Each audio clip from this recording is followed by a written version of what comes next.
오늘 함께 나눌 하나님 말씀은 마가복음 14장 1절에서 9절까지의 말씀입니다. 14장.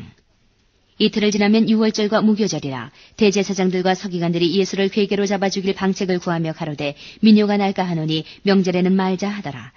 예수께서 베다니 문둥이 시몬의 집에서 식사하실 때에 한 여자가 매우 값진 향유 곧 순전한 나드 한 옥합을 가지고 와서 그 옥합을 깨뜨리고 예수의 머리에 부으니 어떤 사람들이 분내어 서로 말하되 무슨 의사로 이 향유를 허비하는가. 이 향유를 300데나리온 이상에 팔아 가난한 자들에게 줄 수 있었겠도다 하며 그 여자를 책망하는지라. 예수께서 가라사대 가만두어라. 너희가 어찌하여 저를 괴롭게 하느냐. 저가 내게 좋은 일을 하였느니라. 가난한 자들은 항상 너희와 함께 있으니 아무 때라도 원하는 대로 도울 수 있거니와 나는 너희와 항상 함께 있지 아니하리라. 저가 힘을 다하여 내 몸에 향유를 부어 내 장사를 미리 준비하였느니라. 내가 진실로 너희에게 이르노니 온 천하에 어디서든지 복음이 전파되는 곳에는 이 여자의 행한 일도 말하여 저를 기념하리라 하시니라. 아멘. 예수님께서 베다니 마을에 들어가셨습니다. 베다니는 예루살렘 가까이 있는 작은 마을인데 아주 가난한 사람들이 모여 사는 동네입니다. 베단이라는 말 자체가 그런 뜻이 있습니다. 벳이라는 말이 집이라는 말이고 안이라는 말이 가난이라는 말이거든요. 그러니까 그 동네가 어떤 동네인지 우리가 벌써 이 이름에서부터 볼 수가 있습니다. 예수님이 그 동네에 머무르셨는데 그 동네에서도 나병 환자 시몬의 집에 머무르고 계십니다. 아마 이 시몬이라는 사람은 과거에 나병을 앓았던 사람 같습니다. 나병 환자라면은 동네에 있을 수가 없었을 테니까. 근데 지금 이 동네에 있는 걸 보면은 이제 나았겠죠. 아마 추정해 보건대 예수님께서 고쳐주신 환자 중에 한 사람인 것 같습니다. 이 사람 집에 예수님이 지금 계시는 것입니다. 이때가 언제냐면 이제 6월절 이틀 전입니다. 이 6월절은 예수님께서 이제 하나님의 구원 사역을 완성하시는 그 희생 제물로 죽는 6월절이죠. 예수님이 그걸 아시죠. 그러니까 지금 예수님은 내가 이틀 후에 죽는다는 걸 알고 이 베다니에 계시는 거예요. 여러분 이틀 후에 죽는다면 우리 어디 있을까요? 뭐 고향을 가본다든지 꼭 만나고 싶은 친구를 만난다든지 뭐 이러지 않겠어요? 예수님은 너무나 평범한 하루를 보내고 계세요. 베다니. 가난한 사람들, 환자의 집. 예수님의 일생이 그러셨죠. 내일 모레가 죽는데 예수님은 평범한 일상의 하나로 죽음을 맞이하세요. 참 그야말로 하나님을 믿는 신앙의 모습이죠. 여러분 우리가 내일 모레 죽는다고 해도 너무 그렇게 긴장하지 마시고 평범한 하루를 보내듯 그렇게 여러분의 일상에서 하나님을 바라보고 사시길 바랍니다. 예수님이 이제 이 죽음을 앞둔 마지막 이 아주 심각한 순간에 베다니 그 어려운 사람들과 함께 계시면서 일상을 보내십니다. 이제 식사를 하시는데 그 집에 어떤 여자가 하나 들어왔습니다. 그 여자도 아마 베다니 사는 여자인 것 같아요. 가난한 여자겠죠. 들어왔는데 이 여자가 이제 옥합을 하나 들고 왔습니다. 옥합이라는 것은 돌로 만든 항아리입니다. 자그마한 항아리인데 그 항아리를 들고 와서 예수님 앞에서 깨뜨립니다. 거기에 기름을 가지고 예수님의 머리에 붓습니다. 그럼 이제 예수님 머리에 부으면 우리가 생각하면 좀 이상하죠. 머리에 이렇게 기름이 내릴 것 같으니까. 근데 이스라엘 사람들은 식사할 때 이렇게 비스듬히 이렇게 식사하죠. 쫙 누워서. 이렇게 누워서 하니까 뒤에서 기름을 부으니까 이렇게 이제 아마 옷으로 타지는 않았을 것 같고 이렇게 쫙 흘렀을 것 같습니다. 요한복음에 보면은 이 똑같은 사건을 기록하는데 예수님의 발에 기름을 부었다 그래요. 그럼 마가복음에는 머리에 부었다 그러고 요한복음에는 발에 부었다는 걸로 봐서 아마 이 여인이 머리에도 붓고 발에도 부은 것 같아요. 아주 기름을 전부 싹 부은 것이죠. 근데 이제 이 왜 기름을 붓냐면요. 이게 이제 이스라엘 사람들의 풍습입니다. 그 시대에는 귀한 손님이 오면 머리에 기름을 붓습니다. 우리도 귀한 손님 오면 뭐 그런 풍습들이 있죠. 사위가 오면 씨암탉을 잡아주죠. 그게 뭐냐면 귀한 손님이 왔다는 거예요. 에스키모들은요, 귀한 손님이 오면 구데기를 대접한답니다. 여기서 어느 선교사가 에스키모들에게 선교하러 갔다가 구더기를 주는 바람에 그냥 막 놀래서 도망가가지고 선교를 못했다는 그런 선교사의 기록이 있습니다. 여러분 혹시 알라스카에 여행 가실 분들은 원주민들 조심하셔야 됩니다. 구더기를 대접받을지 몰라. 안 먹으면 그 큰 실례지, 그 사람들은. 생각만 해도 좀 꿈틀꿈틀거리네요. 어쨌든 그런 어떤 그 지방 그 사람들의 이제 풍습이에요.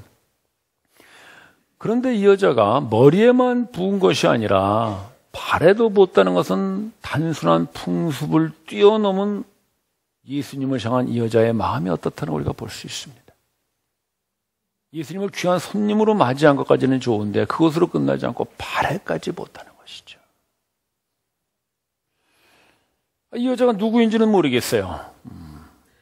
근데 요한복음에 보면 이 여자의 이름이 마리아라고 나와요. 마리아는 죽었다가 예수님이 다시 살려주신 나사로의 누이 동생입니다.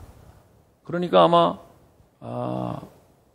자기의 오빠를 살려줬으니까 굉장히 고맙겠죠, 예수님이. 그래서 예수님에게 기름을 부었다, 이렇게 또 볼 수도 있고요. 또 누가복음에는 이와 비슷한 사건이 나오는데 거기에는 그 동네에서 죄인 취급받는 여자라고 나와 있어요. 이름은 없고. 그러니까 그 여자는 동네 사람들에게 이렇게 무시당하고 사는데 예수님에게 아마 따뜻한 걸 인격적인 대우를 받았던 것 같아요. 고마운 거죠. 그러니까 기름을 부어요. 근데 이 기름도 보통 기름이 아니고요. 나드 향유라 이렇게 되어 있는데 이 나드 향유라는 것은 굉장히 고급 향유입니다. 나드라는 것이 그 인도에서 나오는 식물이라 그러는데요. 거기서 추출한 아주 굉장히 고급 향유라 그래요. 그 여자가 가지고 있는 그 자그마한 옥합 기름이 300데나리온이라고 되어 있습니다. 300데나리온이면 그 당시 1년치 봉급입니다. 한 데나리온이 하루 일당이거든요. 여자가 어떻게 1년치 봉급이나 되는 그런 굉장히 귀한 향유를 예수님에게 한꺼번에 불 수 있었을까? 그것은 그 300데나리온보다 예수님이 더 귀하다는 것이죠. 그만큼 예수님에 대한 어떤 감사, 예수님에 대한 사랑, 그런 것을 표현하는 것입니다.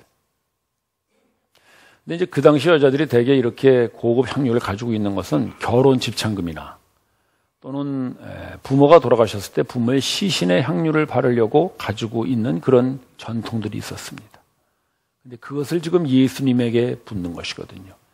그런 이 여자에게 있어서 예수님은 어떤 분이라는 겁니까? 결혼.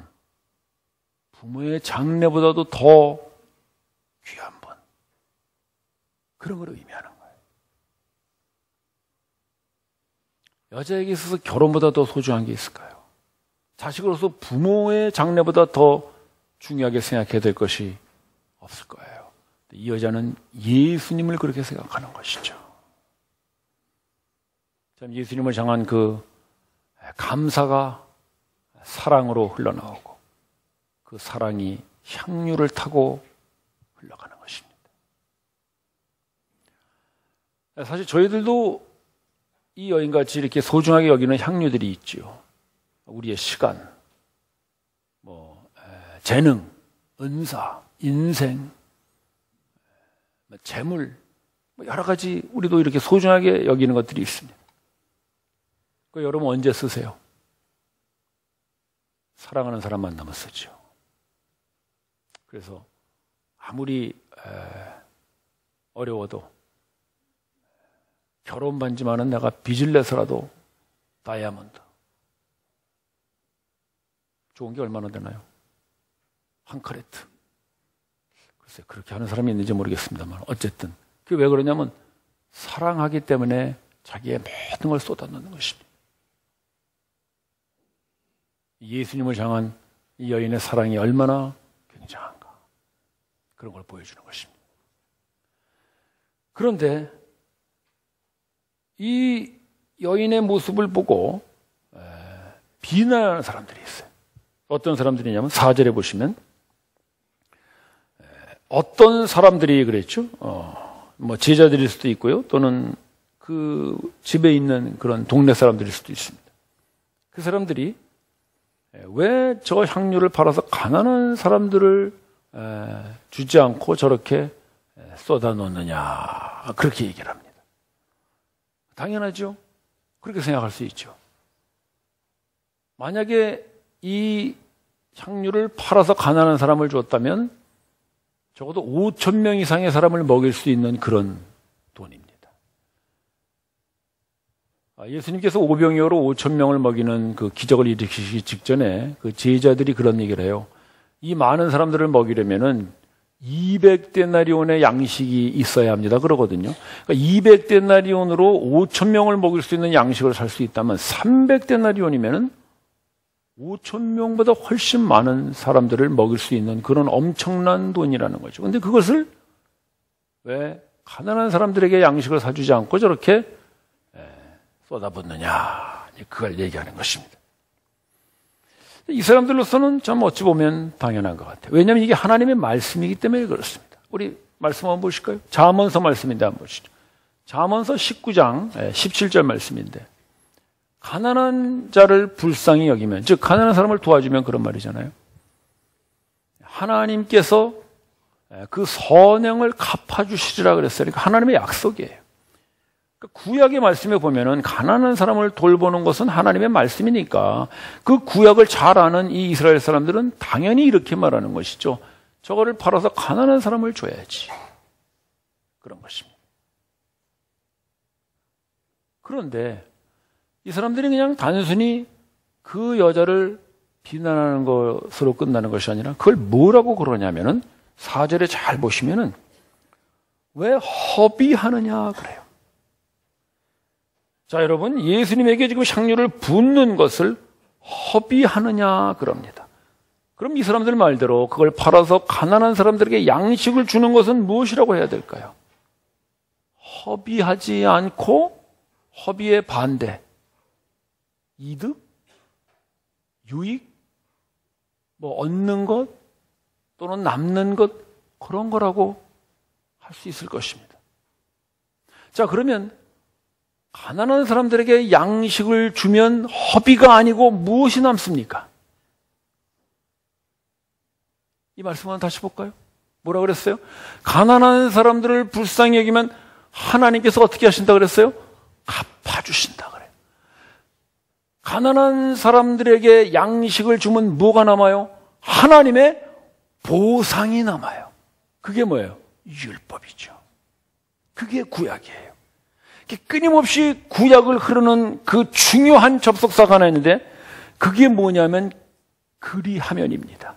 가난한 사람을 도와주면 하나님이 보상해 주신다. 그것입니다.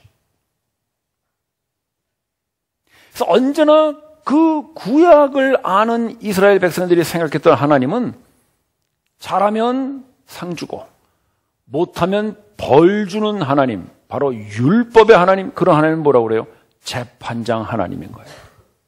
그래서 그들에게 있어서의 하나님은 재판장이세요. 그게 구약시대를 살던 사람들, 그 율법의 생각 속에 잡혀있는 사람들의 마음인 것이죠. 그러니까 이 사람들은 당연히 그렇게 생각하는 거예요.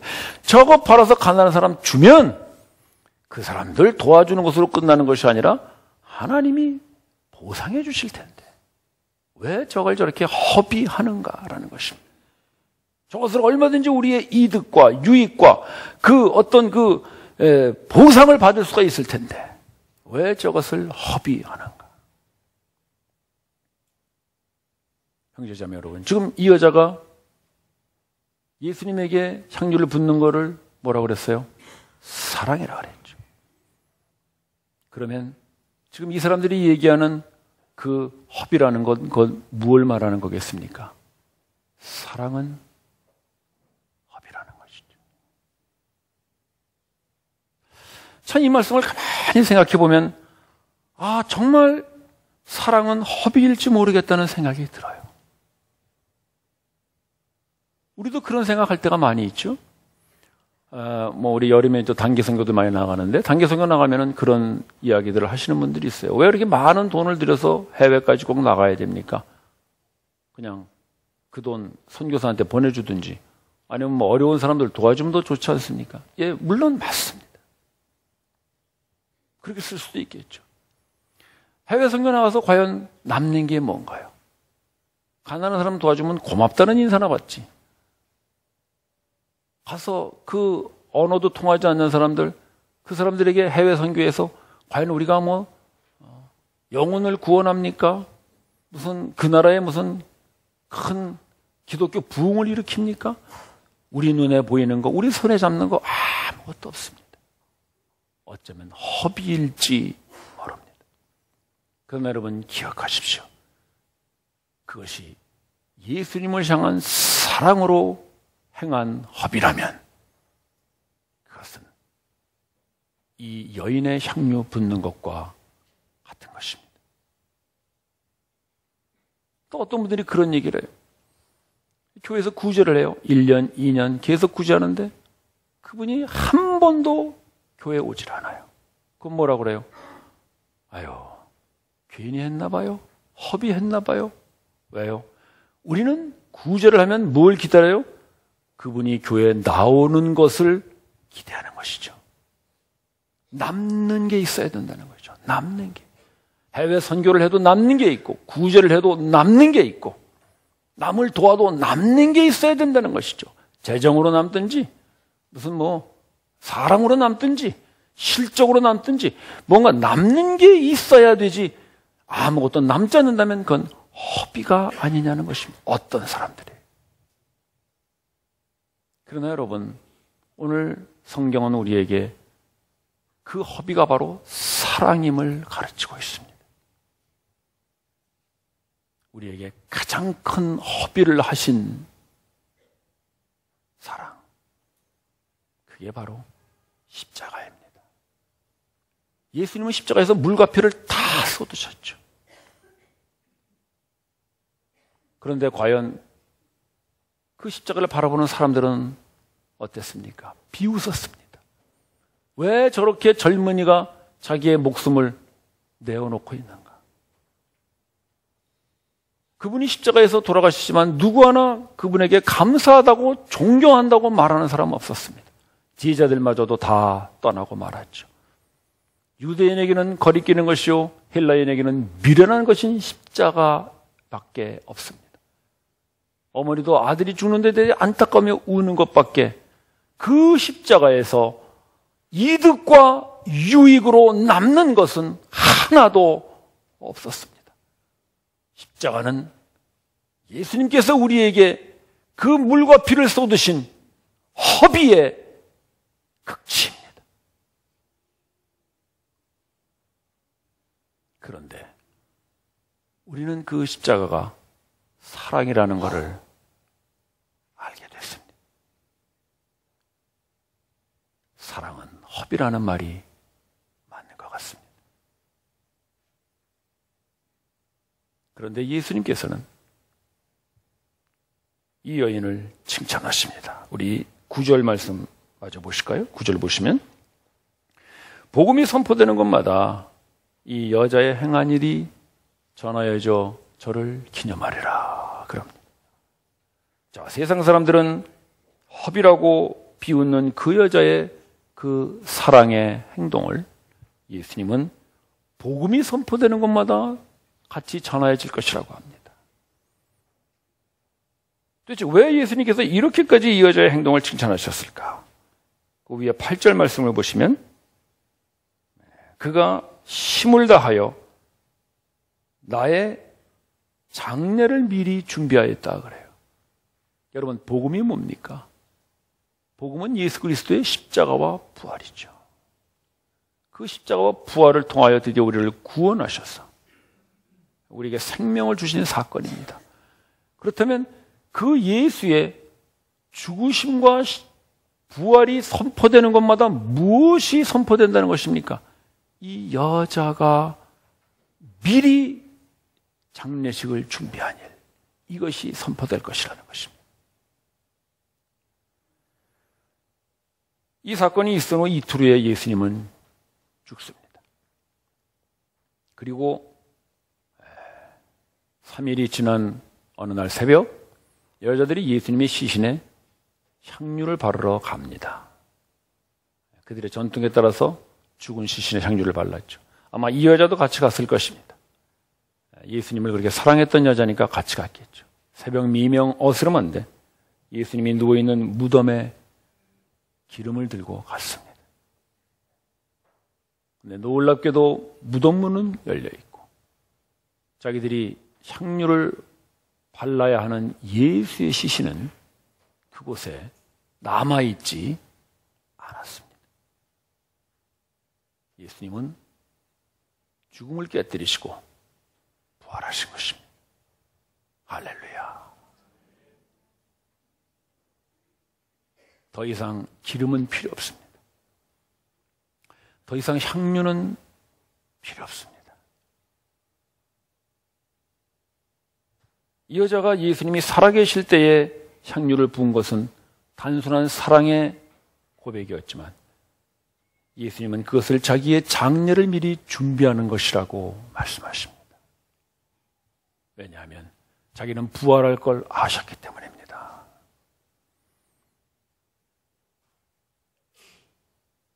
우리도 예수님을 위하여 무언가 우리의 귀한 것들을 쓰려고 하는 마음들이 있습니다. 여러분들도 모두 그런 마음들이 있는 걸 제가 압니다. 문제는 가치 있는 일을 기다리고 있다는 것이죠. 내가 정말 여기에 내 인생을, 내 시간을, 내 재물을 모두 전부 다 드려도 아깝지 않은 그런 일이 생기면 나는 한번 예수님을 위하여 그렇게 살아볼 것이라고 우리는 생각합니다. 그래서 우리는 언제나 향유를 부을 때를 기다리고 찾습니다. 그러나 여러분, 오늘 예수님은 말씀하십니다. 복음이 선포되는 곳마다 이 여자의 일이 전파되리라. 향유를 부을 때가 언제인가를 기다리고 찾는 사람들은 결코 그 향유를 부을 수 없을 것이라고 말씀하십니다. 왜냐하면 향유를 부을 수 있는 때는 언제나 있는 것이 아니기 때문입니다. 우리는 예수님의 사랑을 받은 사람들입니다. 예수님의 은혜를 받은 사람들이죠. 그래서 예수님을 위해서 나의 모든 것들을 쏟겠다는 마음을 가지고 삽니다. 언제 부을까? 어느 때 내가 부을까? 그러나 여러분, 우리가 예수님을 사랑하여 향유를 부을 때는 세상 사람들이 생각할 때, 아니 어쩌면 내가 생각할 때 허비할 때라고 예수님은 말씀하십니다. 가치 없는 것 같고 아무것도 남을 것이 없는 것 같은 그 때에 향유를 붓는 자가 진정으로 예수님의 몸에 향유를 붓는 일이라고 예수님은 말씀하십니다. 따라서 예수님을 향하여 향유를 붓기를 더 이상 기다리지 마십시오. 지금 여러분들의 마음속에 예수님에 대한 사랑이 일어나고 예수님에 대한 감사가 일어난다면 지금이 바로 아무런 남는 것이 없는 것 같은 그 허비할 때가 바로 향유를 부을 때입니다.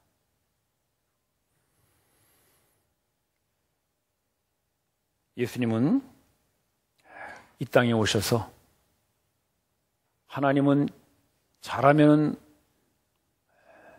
상 주고 못하면 벌 주는 그런 재판장이 아니라 잘하면 기뻐해 주고 못하면 그 못한 자식을 위하여 자기 자신을 대신 내어주는 아버지 하나님임을 끊임없이 가르치고 계십니다. 따라서 하나님 앞에 아무것도 칭찬받을 것 없고 잘한 것 없는 죄인들인 우리들을 위해서 하나님께서 사람 되셔 이 땅에 오신 사건, 그것이 바로 예수 그리스도이십니다. 따라서 예수님을 통하여 하나님의 사랑을 발견한 사람은 이제 내가 하나님을 사랑하여 무언가를 보상받기 위하여 선행을 행하지 않습니다.